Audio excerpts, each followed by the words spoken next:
こんにちは。じゃあヤシの木リハビリ訪問看護ステーションの長谷川と山田です。本日もよろしくお願いいたします。はい、今日は、足を丸々に当てるだけで全ての介助は楽になるっていうことで、丸々って本当に丸々でいろんなところに足を当てましょうっていう話を、させていただきます。で、全ての介助って言っても、異常であったり、あと行為とか食事とか全てにおいて言えることなので、それだけで腰の負担っていうのがねかなり低下するのかなと思いますので、ぜひ最後までご視聴ください。僕たちヤシの木チャンネルではこういった介護技術を紹介しておりますので、ぜひチャンネル登録よろしくお願いいたします。で、機能訓練スクールというオンラインスクールもありますので、興味のある方はぜひチェックしてみてください。概要欄に URL 貼っておきます。では実際にね、丸々どういうことなのか説明していきます。お願いします。はい、じゃあ足をということなんですけど、基本的には膝ですね。膝を丸々に当ててっていうことで、全ての介助ということで、今山田君寝てもらってますが、まず寝返り起き上がりで解説していきますね。膝を立てて、この時です。足をベッドにくっつけておくんです。これをつけてないと、例えば足を曲げてってなっても、距離がまず出てしまうし、腰が曲がってる状態で手を前に持っていくと全部ここにかかってきます。はい。これが今から言うね、全ての介助に応用できることなんですけど、まずはベッドのフレームであったりとか、どこでもいいです。当てれるとこに当ててください。はい。そうすると楽ですね。膝で支えれてますので、体重が、腰の負担が減ってきます。で、このまま膝を立てて、お腹に手を置いていただいて、で、この時も、寝返りしていただく時も、ここに当てながら、体重を使うと、すごく楽にできます。はい。で、起き上がりの時も一緒ですね。足を当てながら、足を、ごめんなさいね。介助者、僕自身の膝をベッドのフレームに当てながら、利用者さんの足を下ろしながら、頭を起こしていくと、腰の負担は少なく、軽い力で介助ができます。はい。で、この後ですね、車椅子の異常なんですけど、車椅子の異常、本来であればね、先に用意しておいてくださいね。今、撮影の都合上話した位置に置いてましたけど、車椅子を近くに持ってきて、ベッドの高さ等をもちろん調整してください。今日はそういった類のね、動画ではないので、割愛させていただきますが、車椅子を寄せて、今度、異常の時は、当てるとこってないんですよ。ベッドに当てちゃうとちょっと遠いしやりにくくなるんですけど、じゃあどこに当てるかですが、膝ですね。膝と膝、いつも言うように膝ロックを使います。はい、膝ロックすることで、利用者さんの体重が僕の腰じゃなくて足にかかってくるので、介助の負担が減ってきます。はい。詳しいね、膝ロックのやり方別の動画で紹介してますので、ぜひそちらも見てください。なので今回ここですね、足の膝を当てます。で、このまま解除してあげると、これで今山田君の体重は僕の足に乗ってるような感じなので、腰の負担っていうのはかなり少ないです。はい。で、このまま異常ですね。異常解除をするって形です。はい。で、今までのが、寝返り起き上がり、異常ですね。で、今度さっき言った行為ですね。着替えの動作もそうなんですけど、例えば車椅子に座ってる状態で服を着替えていただく時も、今実際ちょっとやらないですけど、車椅子から距離があって、腰を曲げてやると腰に負担がかかります。なので、できれば足を車椅子に当ててあげる。はい。たったこれだけでかなり違うのでやってみてください。で、上のね、服はこういった行為でできますし、あと、足のズボンですね。ズボンの行為なんかも、靴の着脱とかの介助の時も、この時は膝をどこにぶつけるかっていうと、車椅子やっぱ遠くなるので、可能であれば膝はね、床につけます。はい。床につけてあげると腰の負担は減る。これ衛生的な問題で床にね、膝をつけることができないってところもあると思います。ただそうなっちゃうと、どうしても靴の介助ってこういう格好になるので、腰にすごく負担がかかってくるので、もし可能であれば、何か新聞とか、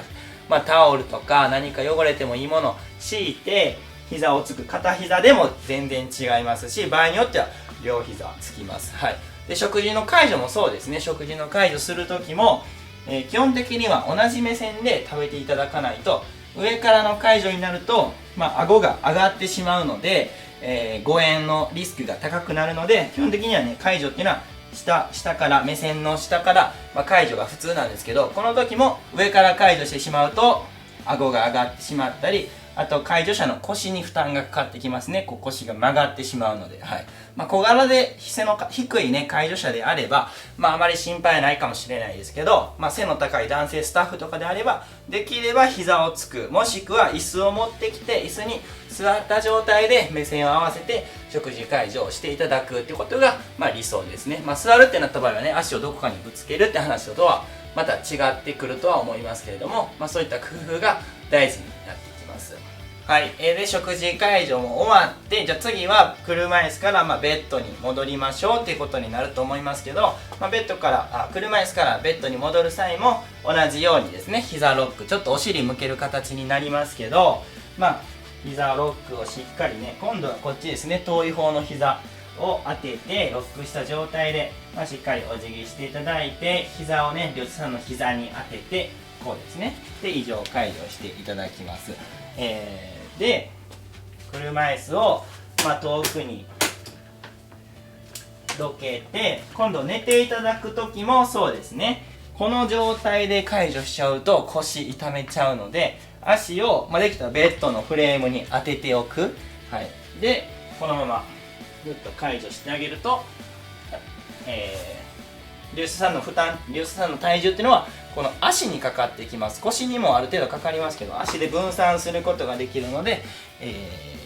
介助量は、腰の負担は減ってきます。で今まっすぐ寝てるんですけど、ちょっと端っこに寄ってますね。なのでちょっと真ん中に寄せてあげたい。この時も、水平移動の技術を使いますけど、このまま足をどこにも当てずにやると腰に負担かかります。なので足はベッドのフレームに当てて、で体重移動ですね、僕の体重を使ってよいしょと押してあげます。はい、こっちもそうですね。ちょっと見えにくいかもしれないですけど、こんな感じです。はい、情報移動の時もそうですね。ちょっとずってもらって、足元に寝てしまっている場合、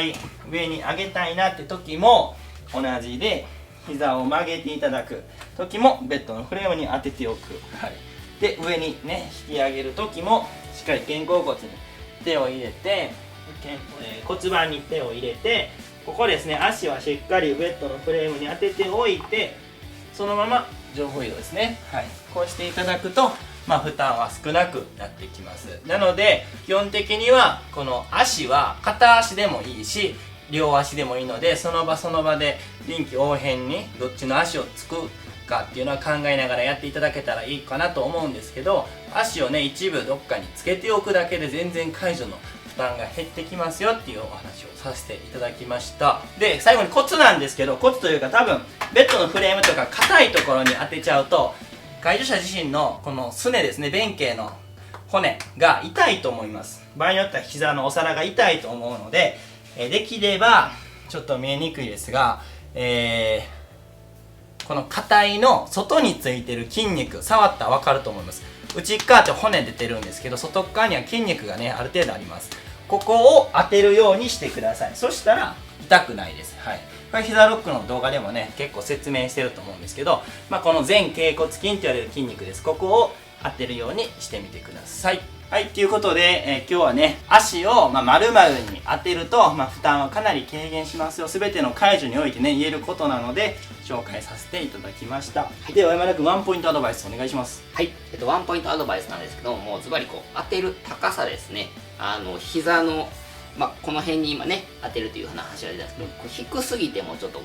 やりにくいですし、逆にちょっと高すぎても多分やりにくくて痛いですしね、はい、僕の場合はちょうどお膝のお皿の下ぐらいが僕は当てやすいんですけども、もしかしたらちょっと人によって高さが違うのかもしれないんで、ちょっと確かめながらどこが一番自分は体重逃がしやすい、入りやすいっていうのを確かめてもらうといいかなと思います。はい、僕前脛骨筋って言いますけど、山田君の膝の下ってなるとお皿のね下にある腱ですね、膝蓋腱、ここも別に痛くないので、この辺りを当ててあげるといいかもしれないですね。はい、ということでいつもコメント高評価ありがとうございます。これからも介護技術発信していきますので、ぜひチャンネル登録応援のほどよろしくお願いいたします。ではまた次回の動画でお会いしましょう。さよなら。